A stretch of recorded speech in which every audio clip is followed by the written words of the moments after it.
민초 genje potana tesum sanje kunje ngobo nye rangsum che kurungon sum tunze ba cawe lamen shab langwe chan sa namo buddhaya namo dharmaya namo sanghaya। यस ठङ्गु media हेरिराख्नुहुने सम्पूर्ण दर्शक महानुभावहरूलाई म हार्दिक नमो बुद्धाय टसिदिलै नमस्कार टक्राउन चाहन्छु। हाम्रा मित्रहरूले अहिलेको परिस्थिति वर्तमान समयलाई ध्यानमा राखेर विशेष गरेर बुद्ध धर्म दर्शन र बुद्ध शासन अनि गुरुहरूले गर्नुहुने विशेष गरेर हाम्रो पूजनीय गुरुजीले गर्नुभएको सद्धर्मको सेवा, सद्धर्मको प्रचार प्रसार आदि विषयहरूलाई लिएर एउटा ठङ्गु मिडिया स्थापना गरेर समाजको हितको लागि, समाज सेवाको लागि, सद्धर्मको सेवाको लागि जुन कार्य गर्दै आउनुभएको छ, उहाँहरूलाई म धन्यवाद दिँदै उहाँहरूले केही समयदेखि मलाई अब हाम्रो यो भोट भाषामा पनि गएको छ, अङ्ग्रेजीमा पनि गएको छ र नेपालीमा पनि केही नेपाली रुचाउने नेपाली भाषी विशेष गरेर खस आर्य भाषा जुन बोल्ने अब हामी नेपाली भाषा भन्छौँ, त्यो नेपाली भाषी मित्रहरूको लागि पनि केही कुराहरू राखौँ भनेर उहाँहरूले भन्नुभयो र केही अनुभवहरू बुद्ध धर्म दर्शन सम्बन्धी अनुभवहरू राखौँ भनेर भन्नुभयो। खासै अब मसँग त्यस्तो अनुभव राख्ने, त्यस्तो दर्शनको विषयमा कुरा गर्ने, बुद्ध शिक्षाको सन्दर्भमा कुरा गर्ने त्यस्तो ज्ञान अनुभव अनुभूति केही पनि छैन र तापनि मित्रहरूले गर्नुभएको कार्यलाई सम्मान गर्दै प्रशंसा गर्दै आफूले जाने तापनि नजाने तापनि केही कुरा राख्ने म दर्शक महानुभाव समक्ष अनुमति चाहन्छु। वास्तवमा हामी सबै नेपाली भाषीहरू विशेष गरेर नेपाल अत्यन्त एउटा सुन्दर भूमि हो। सुन्दर भूमि मात्र नभइकन यो एउटा पवित्र भूमि पनि हो। यो पवित्र भूमि मात्रै नभइकन अत्यन्त पवित्र भूमि हो, किनभने बुद्ध धर्म दर्शनको इतिहासमा शाक्यमुनि बुद्धलाई चाहिँ चौथो बुद्ध भनिन्छ, चौथो बुद्ध मानिन्छ र चौथो बुद्ध शाक्यमुनि बुद्ध हुनुभन्दा पहिला तीनवटा बुद्धहरूको जन्म भएको छ यो संसारमा र ती तीनवटा बुद्धहरूमध्ये दुईवटा बुद्धले पनि हाम्रै नेपालमा जन्म लिनुभएको हो। त्यही कर्कुक छन्द बुद्ध र कनकमुनि बुद्धले चाहिँ यही हाम्रो लुम्बिनीको धेरै नजिकै उहाँहरूको चाहिँ पवित्र जन्मस्थल छ र लुम्बिनीमा त्यस चौथो शाक्यमुनि बुद्धले पनि जन्म लिनुभयो। त्यो अर्थमा यो नेपाल चाहिँ बुद्ध भूमि हो भन्दाखेरि अत्युक्ति हुँदैन र पवित्र बुद्ध भूमि हो र बुद्ध भूमिमा फेरि शाक्यमुनि बुद्धको शासनमा पनि विचित्र संयोगै छ कि आज हामी नेपालीहरूले यो विषयमा कति चासो दिएको छ त्यति मलाई थाहा छैन। केही हदसम्म त चासो दिएकै पनि छ र जति हामीले सोचेको जस्तो हामीले चाहेको जति भएको छैन भन्ने चाहिँ मलाई लाग्छ कि शाक्यमुनि बुद्ध नेपाली हुनुभयो, उहाँ हाम्रो भूमिमा जन्मिनुभयो र जन्मेपछि उहाँले बोधगयामा ज्ञान प्राप्त गर्नुभयो। ज्ञान प्राप्त गर्नुभएपछि पहिलो धर्म उपदेश दिनुभयो त्यो 5 जना भिक्षुहरूलाई, जसलाई पञ्चवर्गीय भिक्षु भनिन्छ। ती 5 जना भिक्षुहरू चाहिँ नेपाली समुदायकै थियो भनेर भनिन्छ, किनभने सबभन्दा पहिलो ज्ञान प्राप्त भएको कौण्डिन्य भिक्षु त जुन भगवान् बुद्ध जन्मिनु भइसकेपछि त्यहाँ थुप्रै भगवान् बुद्धको बुवाले चाहिँ जुन राजा शुद्धोधनले चाहिँ राजकुमारको भविष्यवाणी गर्नुको लागि निम्तो दिनुभएको विद्वानहरू मध्येमा सबैभन्दा सानो उमेरको कौण्डिन्य भिक्षु हुनुहुन्थ्यो र कौण्डिन्य भिक्षु उहाँले चाहिँ ठोकुवा गरेरै भन्नुभएको थियो कि उहाँले चाहिँ गृह त्याग गर्नुहुन्छ, भिक्षु जीवन अथवा सन्यास जीवन ग्रहण गर्नुहुन्छ र सन्यास जीवन ग्रहण गरिसकेपछि उहाँ बुद्ध हुनुहुन्छ र विश्वको नै गुरु हुनुहुन्छ भनेर पहिलोचोटि भविष्यवाणी गर्नुहुने कौण्डिन्य भिक्षु नै हुनुहुन्थ्यो र ती 5 जना बुद्ध धर्मको इतिहासमा र 5 जना भिक्षु पनि नेपाली समुदायकै रह्यो र त्यस पछाडि गएर जब भिक्षुणीहरू आनीहरूको उत्पत्ति विकास भयो, त्यो पनि फेरि प्रजापति गौतमीको नेतृत्वमा जुन भिक्षुणी आनीहरू बन्यो त्यो पनि नेपाली समुदायकै थियो। त्यसो हुँदाखेरि नेपाल र नेपाली चाहिँ हामी एउटा गर्व गर्ने लायक पनि हामी भगवान् बुद्धकै एउटा वंश, हामी भगवान् बुद्धकै एउटा सन्तान, भगवान् बुद्धकै अनुयायीको रूपमा छौँ भने बुद्ध धर्म र सङ्घको विकास, चाहे त्यो भिक्षुनीको क्षेत्रमा होस्, चाहे लामा अनि के भन्छ गेलोङ भिक्षुहरूको क्षेत्रमा होस्, त्यसरी विकास भएको हुनाले नेपाल चाहिँ बुद्ध भूमि हो। र नेपाल बुद्ध भूमि भइसकेपछि लामो समयसम्म बुद्ध धर्ममा नेपालको योगदान छ, नेपालीहरूको योगदान छ, पवित्र भूमि नै रहेको छ। र कालखण्डमा कहिलेकाहीँ इतिहासले अब परिवर्तन गर्दै जाँदाखेरि नेपालमा प्रायः बुद्ध धर्म चाहिँ लोप भएको अवस्थाहरू रह्यो। र अहिले पछिल्लो समयमा फेरि राजाको पालोमा केही बुद्ध धर्महरू चाहिँ यहाँ labai लोप भएर केही भिक्षुहरू देश निकाला पनि गरियो भन्ने इतिहासहरू छ। र हुँदै जाँदाखेरि अहिले पछिल्लो क्रममा जुन प्रकारले फेरि बुद्ध धर्मको विकास भएर गयो, त्यो बुद्ध धर्मको विकास अहिले दुई प्रकारले भएको। यद्यपि हामीले अब तीन प्रकारले हेरिराखेका छौँ। एउटा थेरवाद बुद्धिज्म जुन अहिले काठमाडौँ भ्यालीदेखि लिएर समग्र नेपालको केही पार्टहरूमा छन्, थेरवाद बुद्धिज्म छ।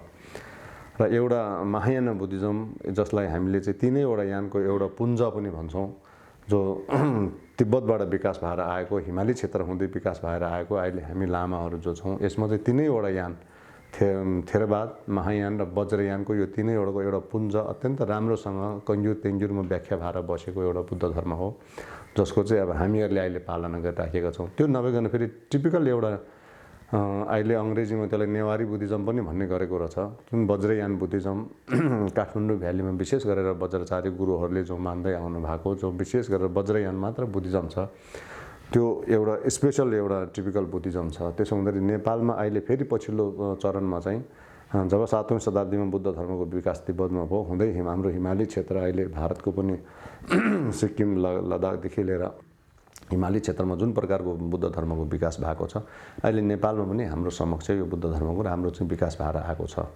र अहिले काठमाडौँ भ्यालीमा मात्र पहिला मैले यसो हेर्दाखेरि कमसेकम 65वटा समथिङ गुम्बाहरू काठमाडौँ भ्यालीमा मात्र, यो खाल्डोभित्र मात्र छ भन्ने हामीले तथ्याङ्कहरू केही जम्मा गरेका थियौँ। अब देशैभरि त 5-6 हजार गुम्बाको चाहिँ गुम्बा व्यवस्था समितिमा त्यो डाटाहरू हामीले भेटेका थियौँ। त्यसो हुँदाखेरि बुद्ध धर्मको पछिल्लो समयमा व्यापक विकास भएर गएको छ। त्यसमा चाहिँ हाम्रो गुरुहरूको, रिम्पुछेहरूको एकदम ठुलो योगदान छ। र नेपालको हिमाली क्षेत्रमा बसोबास गर्ने समुदायहरूको बालबालिकाहरू अथवा त्यहाँका चाहिँ अभ्यास गर्ने बुद्ध धर्मावलम्बीहरूलाई एउटा ठुलो अवसर पनि पाएर फेरि राम्रोसँग विकास भएर गयो। र यसो हुँदै गर्दाखेरि पनि अहिले हामीमा एउटा अलिकति हामीले सोच्नुपर्ने, हामी एउटा बौद्ध अनुयायी भएको हुनाले, हामी एउटा गुरुको शिष्य भएको हुनाले सोच्नुपर्ने एउटा वातावरण चाहिँ के बनेको म देख्छु भन्दाखेरि, गुरुहरूले धेरै मेहनत गर्नुभएको छ। ठुलो उहाँहरूले मेहनत गरेर यत्रो गुम्बाहरू बनाउनु भयो। गुम्बाहरूमा सयौँ लामाहरू छन्, अध्ययन गरिराखेको छ, ध्यान साधना गरिराखेको छ, बुद्ध धर्मको अभ्यास गरिराखेको छ। र यो हुँदै पनि हामीमा अहिले केही कमजोरीपनाहरू मैले देखेको चाहिँ यहाँ के उजागर गर्न चाहन्छु भने, हाम्रो गुम्बा र गुम्बा वरिपरिको बसोबास गर्ने समुदाय जो त्यो बुद्ध धर्मावलम्बी नै छ, कोही नहुनु पनि सक्छ, तर उनीहरूको अलिकति सम्बन्ध चाहिँ आध्यात्मिक सम्बन्ध, धार्मिक सम्बन्ध एकदम कम देख्दै जाँदैछु म। किनभने त्यो अलग अलग ठाउँमा बसेको जस्तो, एकै ठाउँमा बसे तापनि शारीरिक रूपमा हामी सँगै छौँ, मानसिक रूपमा पनि हामी सँगै छौँ, मित्रता छ, भेटघाट भइराखेको छ, कुराकानी भइराखेको छ, तर हामी आध्यात्मिक रूपमा एकदम टाढिएको जस्तो मैले चाहिँ महसुस गरेको छु। त्यो के हो भन्दाखेरि, अब जस्तो एउटा गुम्बामा हेर्ने हो भनेदेखि बिहानै 5 बजे 5:30 बजे आफ्नो आफ्नो गुम्बाको आफ्नो समयअनुसार चाहिँ खर्ग भन्छ, खर्गलाई अब एउटा सिधै भाषामा नेपाली भाषामा भन्दाखेरि ढ्याङ्ग्रो ड्रम जो पनि भनिन्छ, अङ्ग्रेजीमा ड्रम भने जस्तै त्यो आकाशै ढ्याङ्ग्रो बजाएर खर्ग बजाएर चाहिँ त्यहाँ पूजापाठ ध्यान आदि जे सुरु हुन्छ। तर त्यो वरिपरिको चाहिँ गुम्बाका नजिकको मानिसहरूसँग त्यसको केही सरोकारहरू चाहिँ म त्यति देख्दिनँ।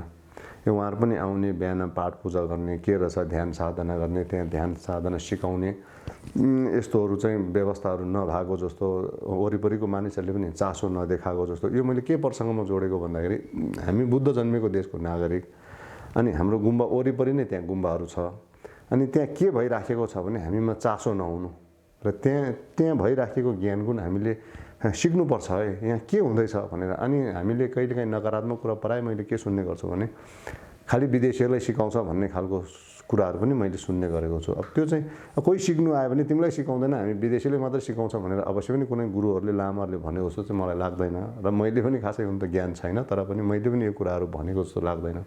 तर हामीमा कता कता चासो नभएको हुनाले एक प्रकारले हामी टाढिँदै गएको जस्तो, बुद्ध धर्मसँग, बुद्धको ज्ञानसँग, बुद्धको शिक्षासँग चाहिँ एकदम टाढिँदै गएको जस्तो अनि गुम्बाहरूसँग पनि हाम्रो सम्बन्ध के व्यापारिक सम्बन्ध, सामानहरू बेच्नुपर्ने, सामानहरू लिनुपर्ने, अथवा एउटा सामान्य सम्बन्ध बाहेक चाहिँ अनि आध्यात्मिक सम्बन्ध त्यो प्रगाढ सम्बन्ध हुनु सकेन। किन सकेन भन्दाखेरि एउटा त नजिकको पब्लिकलाई पनि त्यति चासो नभएको जस्तो, किन बुद्ध धर्म लोप भएर गइसकेपछि उहाँहरूमा त्यो उजागृत नभएको जस्तो। अनि हामी जस्तो लामाहरूलाई पनि अब उनीहरूलाई पनि यो सिकाउनु पर्छ है, भन्नुपर्छ है भन्ने खालको दायित्व नभएको जस्तो भइराखेको अवस्थामा जुन ठङ्गु मिडियाले चाहिँ यसलाई एउटा पुलको काम गरेर, ब्रिजको काम गरेर यो सन्देशहरूसम्म पुग्दै गइसकेपछि बिस्तारै मानिसहरूले हेर्दै जाँदाखेरि, सुन्दै जाँदाखेरि अनि लामाहरूको कुराहरू, गुरुहरूको ज्ञानहरू, गुरुहरूले गर्ने एक्टिभिटिजहरू चाहिँ सुन्दै गइसकेपछि अनि उहाँहरूलाई पनि चासो जाग्छ। सुन्ने मित्रहरूले पनि अब के हुँदै रहेछ त, हाम्रो यहीँ नै यसरी बुद्ध जन्मेको देशको हामी नागरिक, भगवान् बुद्धले दिनुभएको शिक्षा, भगवान् बुद्धले दिनुभएको ज्ञान, यो चाहिँ अब हामीले पनि सिकाउँ न त, के रहेछ यो भनेर चासो उजागर गर्ने, ज्ञान उत्पन्न हुने, त्यसमा अलिकति चासो दिने भयो भने चाहिँ अनि यसको राम्रो भूमिका हुनेछ र यसले राम्रो सबैलाई चाहिँ फाइदा गर्नेछ भन्ने चाहिँ मलाई लाग्छ। र मैले यो कुरा किन जोडेको भन्दाखेरि हामी नेपाली र हाम्रो नेपाल, फेरि धर्म चाहिँ ज्ञान भनेको चाहिँ हाम्रो नेपाल, हामी नेपालीको मात्रै हो भन्ने होइन कि बुद्ध भगवान्ले दिनुभएको ज्ञान चाहिँ मैले कहिलेकाहीँ के भन्थेँ भने पहिला बुद्ध भगवान्ले दिनुभएको ज्ञान चाहिँ टर्च लाइट जस्तो भयो। टर्च लाइट कस्तो भने हामीले टर्च लाइट बाल्यो भने उता पछाडि उता टाढो मात्र फोकस दिन्छ टर्च लाइटले चाहिँ, त्यो पछाडिको भाग चाहिँ अँध्यारो बनाइराख्छ। त्यसैले भगवान् बुद्धले प्राप्त गरेको ज्ञान चाहिँ कस्तो हो भने श्रीलङ्कापट्टि फर्क्यो, थाइल्यान्डपट्टि फर्क्यो, तिब्बतपट्टि फर्क्यो, विभिन्न उता देशहरू भियतनामहरूपट्टि फर्केर त्यहाँ चाहिँ बुद्ध धर्मको राम्रो विकास भयो, संरक्षण भयो, एकदम राम्रो भएर गयो। तर हाम्रै नेपालमा चाहिँ त्यो एकदम शून्यताको जस्तोमै भयो। अस्ति मैले एकजना गुरुको अब त्यो खास गरी उहाँ मेरो चिन्ने मित्र हो, स्वामी आनन्द अरुणजी, उहाँ ओशोको विशेष सन्यासी पनि हुनुहुन्छ। उहाँको एउटा मैले इन्टरभ्यू सुनेको थिएँ, सायद कुनै एफएममा हो क्या अरे। उहाँले के भन्नुभएको थियो भने एउटा गीताको चाहिँ उहाँले कल्पना गर्नुभएको रहेछ यहाँ, सायदै मेरो ख्यालमा जहाँ सीता देवीको जन्म हो, के भन्छ जनकपुरमा, त्यहाँ एउटा गीता छ, त्यो 22वटा है कतिवटा श्लोकको मात्र छ, त्यो एकदम तर महत्त्वपूर्ण गीता हो, त्यो राष्ट्रिय ग्रन्थ हुनसक्छ भनेर भन्नुभएको छ। भने मलाई त्यो पनि राम्रो लाग्यो। तर त्यो सँगसँगै मलाई के चाहिँ एउटा लाग्यो भन्दाखेरि अब राष्ट्रिय ग्रन्थ गीता पनि हुनसक्छ, तर त्रिपिटक पनि हुनसक्छ। किन हुनसक्छ भन्दाखेरि बुद्ध हाम्रो देशमा जन्मेको, भगवान् बुद्धले दिनुभएको शिक्षा केमा छ भन्दाखेरि त्रिपिटकमा छ। त्यही नै भोट भाषामा अनुवाद गर्दाखेरि कन्जुरमा छ। त्यो ग्रन्थहरू पनि हाम्रो राष्ट्रिय ग्रन्थ, राष्ट्रिय हिसाबमा संरक्षण हुनुपर्ने, राष्ट्रिय हिसाबमा चाहिँ त्यसको सम्वर्धन हुनुपर्ने, राष्ट्रिय स्तरमा त्यसको विकास हुनुपर्ने, राष्ट्रिय स्तरमा त्यसको महत्त्व हुनुपर्ने विषय चाहिँ अब हामी नेपालीहरूमाथि त्यसको दायित्व छ र हाम्रो कर्तव्य पनि हो। फेरि भगवान् बुद्धको शिक्षालाई हामीले संरक्षण गर्ने, सम्वर्धन गर्ने, राम्रोसँग त्यसलाई चाहिँ प्रचार प्रसार गर्ने भनेर धर्म दर्शन भनेको चाहिँ वास्तवमा तिमीले गर्नुपर्छ भनेर प्रचार प्रसार गर्ने चिज त होइन। र यद्यपि पनि समयकाल परिस्थितिले गर्दाखेरि आज यो प्रचार प्रसार नै डिजिटलको जमाना भएको, गुगलको जमाना भएको हुनाले हामीले यसको गर्नु महत्त्वपूर्ण छ र हामी सबैको दायित्व पनि हो, कर्तव्य पनि हो। यो दायित्व भनेको फेरि कस्तो खालको दायित्व हो, इतिहासको संरक्षण गर्ने जस्तो दायित्व होइन। यो दायित्व भनेको चाहिँ संरक्षण गरिसकेपछि यो भनेको करुणामय दायित्व हो, परोपकारी दायित्व हो। यसले चाहिँ समाजको हित गर्छ, कल्याण गर्छ र आफ्नो पनि हित हुन्छ। त्यसो हुँदा यो हाम्रो दायित्वभित्र पर्दछ। र यो आज चाहिँ भगवान् बुद्धले दिनुभएको शिक्षा भनेको फेरि यस्तो खालको शिक्षा होइन कि तपाईँले आफ्नो जीवनमा पालना गर्यो, यो जीवन मात्रै राम्रो हुने, यो जीवन मात्रै आनन्द हुने, त्यस्तो खालको कुरा होइन। यो जन्म जन्मसम्म पनि तपाईँलाई हाम्रो जीवनलाई यसले चाहिँ कल्याण गर्ने, हाम्रो जीवनलाई यसले चाहिँ सार्थक बनाउने, हाम्रो जीवनलाई यसले चाहिँ फलमय बनाउने, यसले चाहिँ बुद्धत्व फल दिने भएको हुनाले यसको चाहिँ महत्त्व छ। र यो कुरालाई चाहिँ फेरि भगवान् बुद्धको शिक्षा भनेको कस्तो हो भने पूजा गरेर, ध्यान गरेर, के अरे पूजा गरेर, मूर्ति पूजा गरेर, पाठ गरेर, यस्तो गरेर यो मात्र होइन। भगवान् बुद्धको शिक्षा भनेको चाहिँ के हो भन्दाखेरि जो सत्य छ, जो यथार्थ छ, त्यो चिजलाई उहाँले चाहिँ उजागर गर्नुभएको। यो भगवान् बुद्धले नयाँ आविष्कार गर्नुभएको चिज पनि होइन, नयाँ एउटा चिज बनाएर हामीलाई दिएको पनि होइन। जो यथार्थ सत्य छ त्यसलाई खोजेर पत्ता लगाएर हामीलाई दिनुभएको, जो चाहिँ समाज हितको लागि, समाज कल्याणको लागि, जगत हितको लागि, जगत कल्याणको लागि भएको हुनाले यो हिरा चाहिँ हामीले अब खोजेर पाउनेवाला छैन। जुन भगवान् बुद्धले दिएको शिक्षा चाहिँ हामी सबैले चाहिँ हाम्रो आफ्नो कर्तव्य र दायित्वभित्र पर्दछ।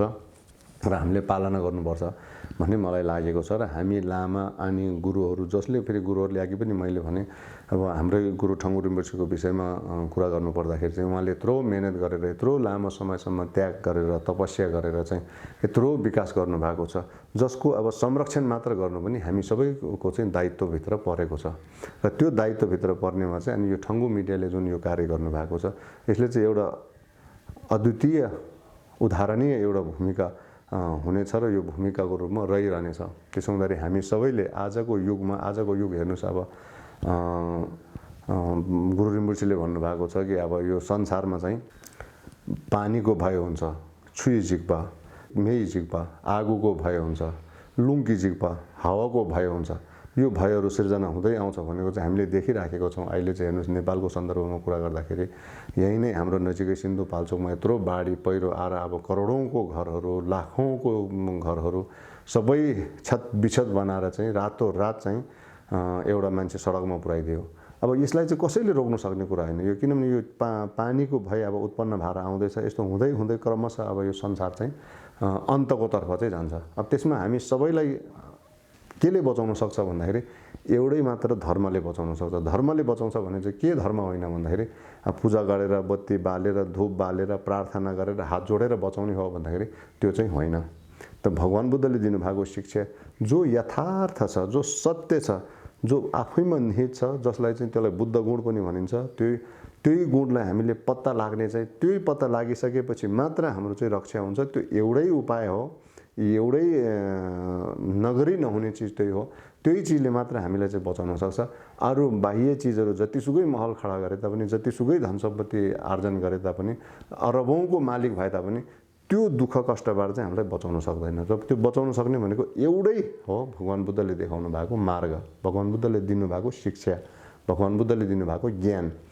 र त्यो ज्ञान चाहिँ के हो भन्दाखेरि पनि बाहिर खोजेर पाउने ज्ञान चाहिँ होइन। अरूले भन्यो, मैले अब उसले भन्यो त्यसको म अनुसरण गर्छु, त्यसले यसो कुरा भन्दैछ त्यो कुरा होला भनेर लागेर हिँडेर चाहिँ कहिले पनि त्यो चाहिँ ज्ञान तपाईँसँग हामीले प्राप्त हुँदैन। भगवान बुद्धले चाहिँ दिनुभएको ज्ञान चाहिँ आफूलाई हामीले फर्केर हेर्नुपर्छ। फेरि मेरो स्वभाव मैले जुन दिन खोज्दै खोज्दै पत्ता लाग्छ अनि मात्र हामी चाहिँ बच्न सक्छौँ, अनि मात्र हामीले चाहिँ वास्तविक ज्ञान प्राप्त गर्छौँ। मैले प्राय उदाहरणहरू दिने गर्छु। त्यो उदाहरण के हो भन्दाखेरि तपाईँलाई कसैले चाहिँ यो काम नगर है भनेर भन्यो भने उसले भन्यो त्यो भएर म यो काम गर्दिनँ भनेर सोच्यो भने चाहिँ त्यो तपाईँलाई अर्काले भनेको भएको हुनाले एकछिन तपाईँको श्रवण उसमा छ, अनि भन्यो मैले यो गर्दिनँ भनेर सोचेँ, तर त्यो तपाईँको ज्ञान नभएको हुनाले केही दिन पछाडि फेरि तपाईँ तुर्न सक्नुहुन्छ। जस्तो एउटा सिगरेट पिउने विषयमा भनौँ, एउटा रक्सी खाने विषयमै भनौँ, यदि तपाईँले रक्सी पिएन भने केही दिन अर्काले भने पिउनु हुँदैन भने, मैले पिएन भने ल अब 2-4 दिनमा फेरि तपाईँ पिउने हुनसक्छ, किनभने त्यो तपाईँको ज्ञान होइन, अरूको ज्ञान हो। यदि अर्कोले भन्दाखेरि अनि तपाईँ आफैमा यो रक्सी भन्ने पिउनु नहुने रहेछ, सिगरेट भन्ने पिउनु नहुने रहेछ, यसले मेरो स्वास्थ्यमा पनि हानिकार गर्ने र मेरो धन सम्पत्ति पनि यसले उडाउने, अनि मेरो समय पनि यसले बर्बाद गर्ने, अनि मेरो साथी सङ्गतहरू पनि कुसङ्गतमा बढ्दै जाने, अनि मेरो वातावरणै यसले बिगारेर लगिसकेपछि सबै समग्र वातावरणै यसले खराब भएर लाने भएको हुनाले यो चिज चाहिँ राम्रो होइन रहेछ भन्ने कुरा चाहिँ जब तपाईँ आफैमा, हामी आफैमा यो कुराको बोध हुन्छ, अनि त्यो चाहिँ गुरु चाहिँ कारण मात्र हुन्छ, गुरुहरूले देखाएको चिज चाहिँ कारण मात्र हुन्छ, अनि ज्ञान चाहिँ त्यति बेला मेरो हुन्छ। त्यो चाहिँ अनि बल्ल हामीले थाहा हुन्छ मेरो भइसकेपछि नि हामीले कहिले पनि गर्दैन। मैले प्राय भन्ने गर्छु, जस्तो आगोले पोल्छ भन्ने चाहिँ हामी सबैमा ज्ञान छ, सबै मानिसहरूमा आगोले पोल्छ भन्ने ज्ञान भइसकेपछि त्यो अर्काले भन्नै पर्दैन हामीलाई। आगोले पोल्छ है भनेर कसैले देखाउनै पर्दैन, किन हामी आफैलाई थाहा छ र त्यो हामी छुँदैनौँ, त्योबाट हामी टाढै बस्छौँ यो आगोले पोल्छ है भनेर।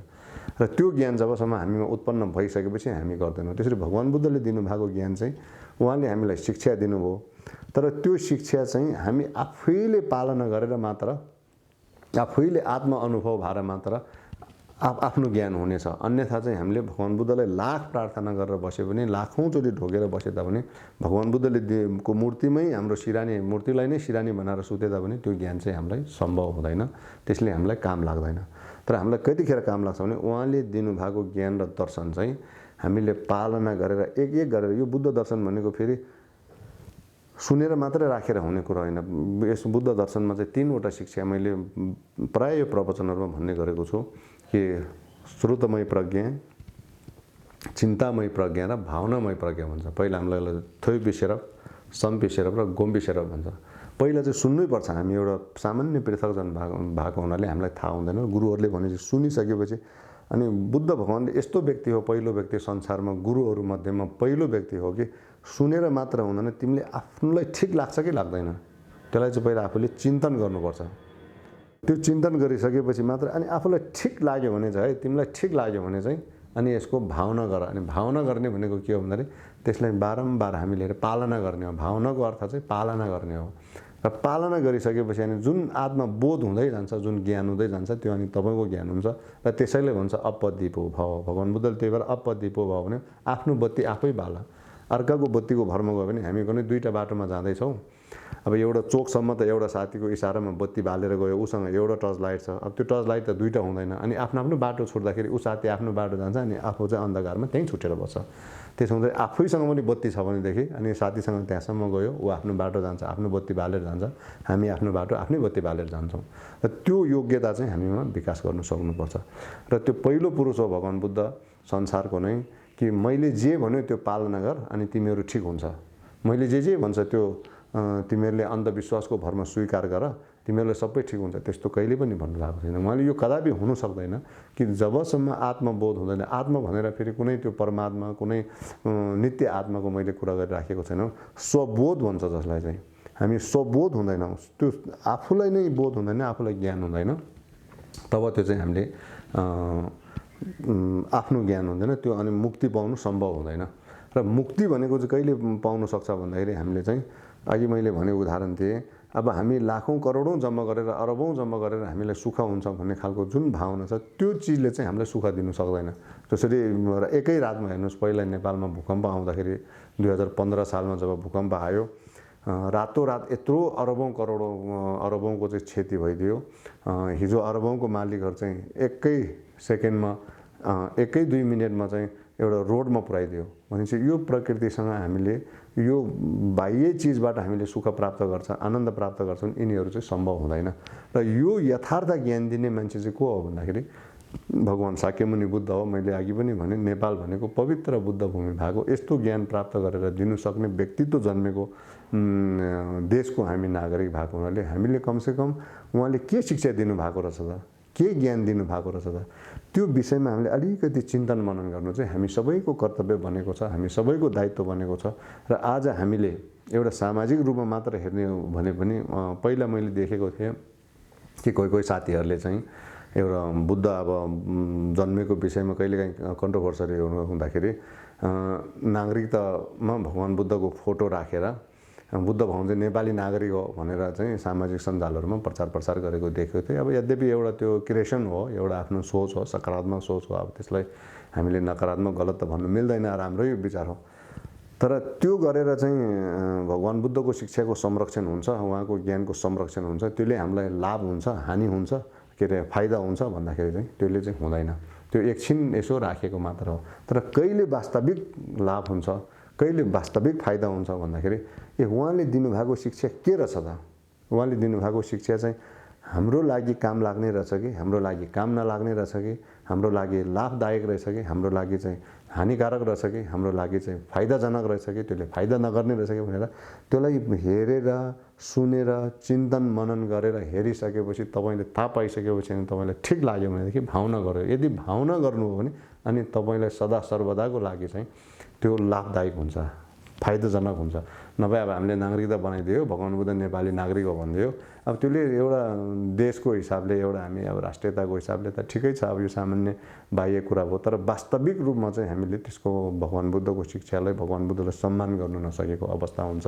र त्यस्तो व्यक्ति जो यहाँ जन्मेर विश्वमा चाहिँ उहाँले शान्तिको सन्देश दिनुभयो, हिजो भगवान् बुद्ध भएको बेला जति भगवान् बुद्धको शिक्षाको महत्त्व थियो, आज त्यति नै महत्त्व कुनै पनि 1 इन्ची पनि तलमाथि नगइकन अझ अहिलेको अवस्थामा चाहिँ बढी महत्त्वपूर्ण, अझ अहिलेको अवस्थामा चाहिँ बढी यसको चाहिँ भ्यालु बढिराखेको म चाहिँ देख्दछु। किनभने उहाँले भन्नुभयो कि जन्म त दुःख छँदैछ, व्याधि पनि दुःख छ है, संसारमा रोग लाग्नु, बिरामी हुनु। अहिले हेर्नुहोस् त पेन्डामिक, यो के अरे 2019 को पेन्डामिकले विश्वमा कस्तो हाहाकार मचाइदियो, कस्तो खालको चाहिँ त्रास पैदा गरिदियो।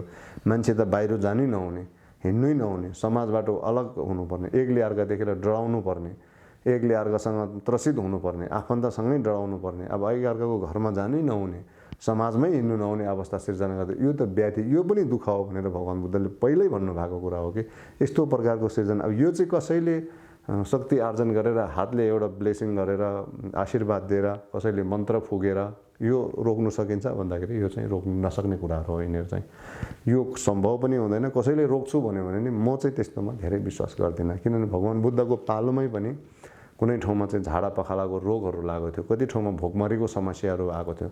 तर भगवान् बुद्धले यी कुराहरूलाई चाहिँ म आशीर्वाद दिएर ठिक गर्छु भनेर कहिले पनि उहाँले भन्नु भएन, किनभने यो त प्राकृतिक यथार्थ सत्य हो, यो हुने नै गर्छ। तर त्यसलाई चाहिँ हामीले रोक्नु सक्दैन। तर कहिले चाहिँ ठिक हुन्छ भन्दाखेरि उहाँले देखाउनु भएको ज्ञान भनेको अन्तिम सार भनेको के हो भन्दाखेरि आफ्नो मनलाई ठिक गर्नु सक्यो भने, आफ्नो चित्तलाई ठिक गर्नु सक्यो भने चाहिँ अनि मात्र तपाईँ त्यो चिजहरूबाट स्वतः मुक्त हुन्छ र स्वतः ठिक भएर जान्छ। नभएदेखि बाह्य चिज कुराहरूलाई चाहिँ लाखौँ अरबौँ प्रयास गरे तापनि त्यो चाहिँ सम्भव हुँदा पनि हुँदैन। त्यो नहुने चिज हो। त्यो एकछिन समाधान भए पनि क्षणिक हो। त्यो क्षणिक समाधानको लागि हो। कहीँ बाढी पहिरो आयो, एकछिन टालिदिएर चाहिँ कहीँ त्यो भयो भने त्यो चाहिँ क्षणिक हो, एकछिनको लागि चाहिँ हामीले रोक्न सक्छौँ। तर त्योभन्दा हामीले उता चाहिँ हामी रोक्न सक्दैनौँ। त्यसो हुँदाखेरि बुद्ध भगवान् जन्मेको हामी देशको नागरिक भएको हुनाले चाहिँ एउटा हाम्रो दायित्व पनि हो। तर त्यो दायित्व चाहिँ फेरि सामाजिक रूपमा ऐतिहासिक रूपमा मात्रै दायित्व होइन कि आफूले पालना गर्नुपर्ने रहेछ। उहाँले दिएको शिक्षालाई राम्रोसँग बुझेर हेरेर चाहिँ पालना गर्नुपर्ने रहेछ भन्ने भावना राखेर, विश्वास राखेर चाहिँ भगवान् बुद्धको शिक्षालाई हामीले पालना गरौँ भनेदेखि अनि हामी सबै साँच्चीकै बुद्ध जन्मेको देशको नागरिक हौँ, साँच्चीकै बुद्ध जन्मेको देशको बुद्धको अनुयायी हौँ भन्नुमा हामीले गर्व गर्न सक्छौँ। र सारमा जिसमा मैले के भन्नु खोजिराखेको भन्दाखेरि आज हाम्रो दायित्व छ, हामी सबैको यसमा चाहिँ भूमिका हुनुपर्छ, हाम्रो कर्तव्य पनि हो। बुद्ध जन्मेको देशको नागरिक भएको हुनाले उहाँको शिक्षालाई कसरी हामीले संरक्षण गर्ने, कसरी सम्वर्धन गर्ने भन्ने एउटा हाम्रो दायित्व हो। त्यसलाई चाहिँ सम्वर्धन गरौँ, संरक्षण गरौँ, प्रचार गरौँ भन्ने हो। र साथसाथमा फेरि गुम्बाका वरिपरि भएका ती बासिन्दाहरूले पनि यो गुम्बामा के भइराखेको छ, के शिक्षा दिइराखेको छ, के ज्ञान दिइराखेको छ, यहाँका गुरुहरूसँग के ज्ञान छ, कस्तो खालको चाहिँ शिक्षा छ भन्ने चासो राख्ने र गुरुहरूले पनि त्यो वरिपरिका चाहिँ बासिन्दाहरूलाई पनि चाहेको शिक्षाहरू दिने, चाहेको ज्ञानहरू दिने। हाम्रो कर्तव्य भनेको गुम्बाको कर्तव्य भनेको खाना दिएर हुने कुरा होइन, लाउनु दिएर हुने कुरा होइन कि हामीले दिने भनेको हाम्रो कर्तव्य भनेको चाहिँ ज्ञान दिने हो, शिक्षा दिने हो। खाना त एकछिन कहिलेकाहीँ आवश्यक पऱ्यो भने त्यो पनि पर्ला, त्यो त क्षणिक कुरा हो। एउटा खाना एक छ खानाले मान्छेलाई एकछिन टर्नु सक्छ, तर त्यसले चाहिँ सदा हुन सक्दैन। तर ज्ञान शिक्षा हामीले दिनु सक्यौँ भनेदेखि त्यो चाहिँ सदा सर्वदा ज्ञान दिनु सक्यौँ भने त्यो ज्ञानको चाहिँ कुनैसँग तुलना हुन सक्दैन, कुनै पैसासँग त्यसको कम्पेयर हुन सक्दैन, तुलना हुन सक्दैन। त्यो भगवान् बुद्धले दिनुभएको शिक्षा चाहिँ आज हामी गुम्बाहरू सबै मिलेर, भिक्षुहरू मिलेर, लामाहरू मिलेर, आनीहरू मिलेर, भिक्षुनीहरू मिलेर चाहिँ ज्ञान बाँड्नुपर्छ भन्ने मलाई लाग्छ। अब अन्तमा म के भन्न चाहन्छु भने भगवान् बुद्धको भिक्षुसँग पनि नेपाली समुदाय नै, भिक्षुनीसँग पनि नेपाली समुदाय नै, त्यसरी उत्पन्न भएको इतिहास चाहिँ हामीसँग एकदम राम्रो छ। यसलाई राम्रोसँग बुझेर हाम्रो लामाहरूको कर्तव्य पनि हो, भिक्षुहरूको कर्तव्य पनि हो, आनीहरूको पनि कर्तव्य हो। अनि लामा आनीहरू सबैले चाहिँ अरू विभिन्न धेरै कुराहरू गर्नुभन्दा पनि ध्यान साधना गरेर, शिक्षा लिएर, ज्ञान आर्जन गरेर अनि गुरुहरूले गर्नुभएको यी सबै दुःख कष्ट तपस्याहरूलाई पनि संरक्षण सम्वर्धन गर्ने र आफूले पनि ज्ञान आर्जन गर्ने र हाम्रो काम चाहिँ ज्ञान बाँड्ने हो, जो यथार्थ शिक्षा हो त्यो बाँड्ने हो भन्ने मलाई लाग्छ। यो ठङ्गु मिडियाले चाहिँ यो अवसर दिनुभएकोमा म ठङ्गु मिडियालाई पनि धन्यवाद दिन चाहन्छु र यो कार्यहरूलाई निरन्तरता दिएर फेरि कहिलेकाहीँ के हुन्छ भने केही समय चल्ने, त्यसपछि फेरि त्यसलाई चाहिँ बन्द हुने जस्तो हामीले धेरै देखेका छौँ यस्तोहरू।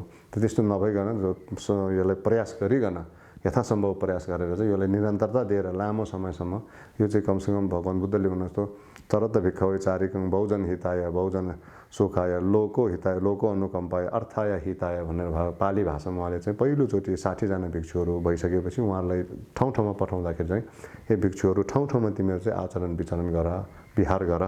के को लागि भन्दाखेरि बहुजन हिताय बहुजन सुखाय, धेरैजनाको हितको लागि, धेरैजनाको सुखको लागि, अर्थयुक्तको लागि तिमीहरू चाहिँ विचरण गर है भनेर जस्तो भन्नुभएको जस्तै ठङ्गु मिडियाको अब यो काम चाहिँ के हो भन्दाखेरि यो बहुजन हिताय बहुजन सुखायको लागि हो। सबैको कल्याणको लागि, सबैको हितको लागि यो भूमिका रहिरहोस् भन्ने मेरो चाहिँ भावना र कामनासहित मैले यो 2 शब्द बोलेको अब यो पुण्य भोगी भएन, तर समग्र जगत हित होस्, कल्याण होस्, प्राणीहरूको हित होस् भन्ने अनुमोदन गर्दै बिदा लिन्छु। टसिदेले थुइसे।